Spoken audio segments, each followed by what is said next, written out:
સર્વે વૈષ્ણવોને મારા જય ગોપાલ. સરોવર તટ પર એક સંન્યાસી સરિતા લાવ્યો સંગ.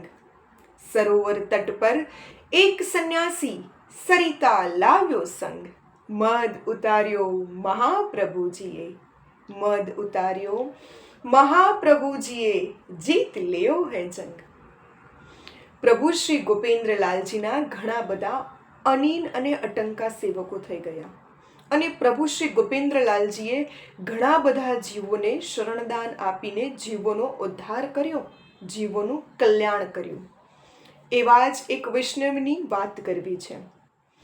ડુંગરપુરમાં નદી કિનારે એક સંન્યાસી તંબુ બાંધીને રહે અને જે કોઈ ગામના નગરજનો આવે તેને પોતાનો ચમત્કારિક ખેલ બતાવે. પોતાની આસુરી વિદ્યાથી જળ, અગ્નિ વગેરે જેવા ચમત્કાર કરી નગરજનોને મોહ પમાડે. ગામના દરેક વ્યક્તિઓ એક પછી એક એ સંન્યાસીનો ખેલ જોવા માટે ત્યાં નદી કિનારે આવે છે. આમ ને આમ આખું એ ગામ એ સંન્યાસીનો ખેલ જોવા માટે આવે છે. પણ ડુંગરપુરના રાજા જસવંતરાઓલજી એ ખેલ જોવા નથી આવતા.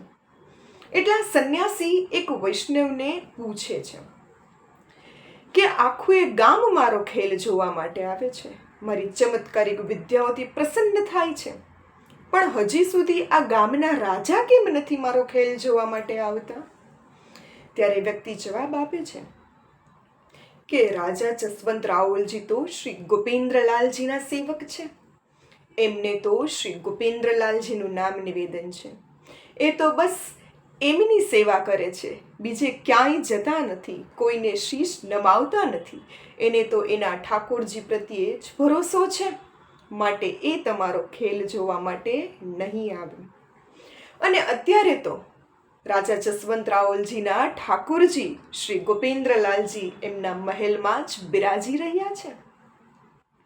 સંન્યાસીને આ વાત જાણીને વિચાર આવ્યો કે રાજા અને એમના ઠાકોરજી બંનેને હું મારી ચમત્કારિક વિદ્યાથી પ્રસન્ન કરું તો. એટલે આવો વિચાર આવ્યો. એટલે સંન્યાસી નક્કી કરે છે કે મારે રાજાના મહેલમાં જવું છે. જસવંતરાઓલજીના મહેલમાં રાજગાદી ઉપર શ્રી ગોપેન્દ્રલાલજી બિરાજી રહ્યા છે. વૈષ્ણવોનું ઘણું જ જૂથ ઉપસ્થિત છે અને આપ શ્રી ગોપેન્દ્રલાલજી વચનામૃત કરી રહ્યા છે.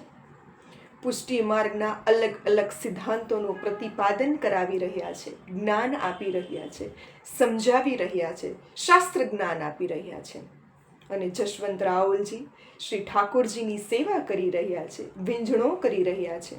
અને ઘણા બધા વૈષ્ણવો શ્રી ઠાકોરજીના વચનામૃત ખૂબ જ ભાવપૂર્વક સાંભળી રહ્યા છે. એ જ સમયે આ સંન્યાસી ત્યાં આવે છે.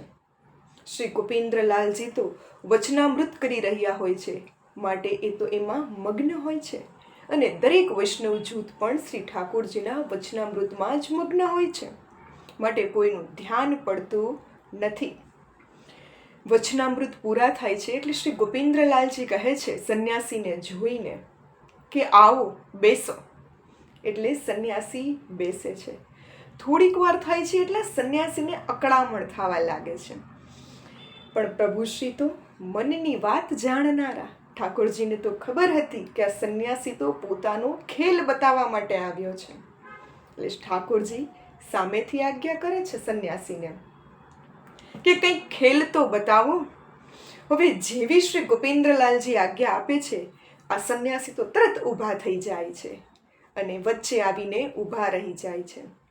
ત્યાં પોતાનો એક ઘડો મૂકે છે અને પોતાની મંત્ર વિદ્યા ભણીને એમાંથી જળ ઉત્પન્ન કરે છે.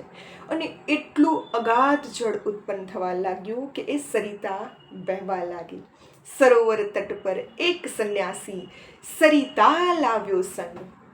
પણ પ્રભુએ કેવી અદ્ભુત લીલા કરી કે એણે જે જલનો પ્રવાહ ઉદ્ભવ કર્યો એ એટલો બધો અગાધ થઈ ગયો કે એ જલમાં પોતે જ ડૂબવા લાગ્યો. અને એટલું બધું જલ વધી ગયું. આ એક લીલા પ્રભુની એવી છે જલ એટલું બધું વધી ગયું કે એમાં એ પોતે જ ડૂબવા લાગ્યો અને પછી એને ખબર પડી કે તો પ્રભુ શ્રી ગોપેન્દ્રલાલજીની લીલા છે. એના શરણે પડે છે કે પ્રભુ મને આમાંથી ઉગારો, ક્ષમા કરો મને, મેં ખોટો મદ કર્યો હતો, મદ ઉતાર્યો મહાપ્રભુજીએ, જીત લિયો હે જંગ. પ્રભુ શ્રી ગોપેન્દ્રલાલજીના શરણે પડી જાય છે અને ક્ષમા યાચના કરે છે કે પ્રભુ, હું તો અત્યાર સુધી મારી આસુરી વિદ્યાથી બધાને પ્રસન્ન કરતો હતો, પણ તમે તો 3 લોકના નાથ છો, મને શરણદાન આપો, મને શરણે લ્યો. પોતે જે સંન્યાસી વેશ ધારણ કર્યો હતો એ કાઢી સ્નાન કરી અને પ્રભુના શરણમાં પડી જાય છે અને કહે છે કે જે રાજ, આ જીવનું કલ્યાણ કરો, મને નામ નિવેદન આપો. આ સંન્યાસીને શ્રી ગોપેન્દ્રલાલજી નામ નિવેદન આપે છે અને ત્યારથી એ સંન્યાસીને ડુંગરપુરમાં જસવંત રાવલજીના મહેલમાં ચોકીદાર તરીકેની નોકરી પણ આપે છે. અને અહોનિશ આ વૈષ્ણવ ત્યાં ચોકીદારીની નોકરી કરતા, પ્રસાદ ત્યાં મહેલમાં જ લેતા, જે એક પાત્રણ મળે એમાં પ્રસાદ લઈ અને આનંદ કરતા અને 8 પહોર શ્રી ઠાકોરજીના ગુણગાન ગાતા. આવી કૃપા શ્રી ગોપેન્દ્રલાલજીએ આ સંન્યાસી ઉપર કરી. જે જીવ પ્રભુના શરણે આવે છે, પોતે પોતાનું કામ, ક્રોધ, લોભ, મોહ, મદ, મત્સર, અવિદ્યા, આ બધું જ જીવ છોડીને જ્યારે પ્રભુના શરણમાં આવે છે ને, ત્યારે પ્રભુ એનો સ્વીકાર કરે છે. જેમ આ સંન્યાસીને મદ હતો કે હું મારી આ વિદ્યાથી રાજાને અને એમના ઠાકોરજીને પ્રસન્ન કરું અને મારી આખા ગામમાં વાહવાહ થાય.